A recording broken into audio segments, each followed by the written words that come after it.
To delete a price list item, you simply select it and activate the local pop-up menu option with the right mouse button click.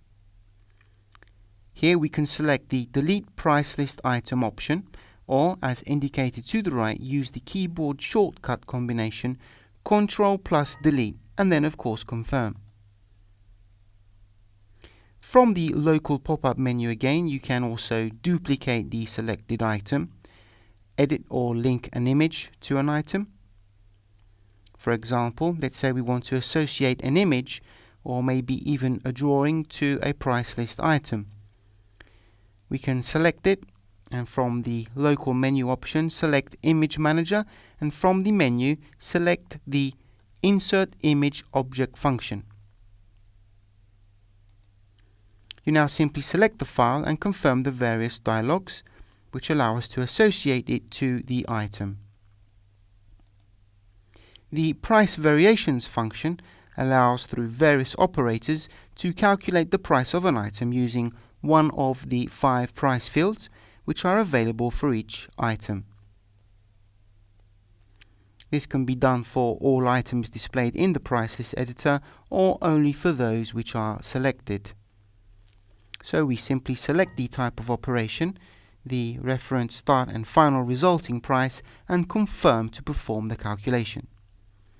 By reactivating the View Details panel, we can also see the new price.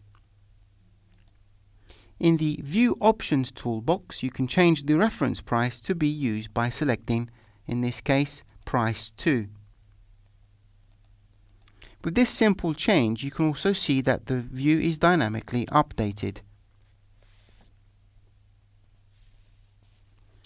The Renumber Price List function allows you to renumber the rate code, article or bridge code according to 3 different options. These are the first being Order by Measurement Items, which renumbers price list items by the order of measurement items. The second, which is Order by Current Rate Code, renumbers the price list items by the order of rate codes.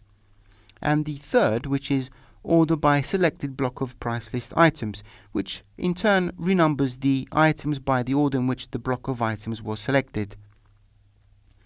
In our case, in the case of this new code we want to define, the prefix and suffix, the initial number and the number of characters that represent the numeric part, we're going to renumber our rate code.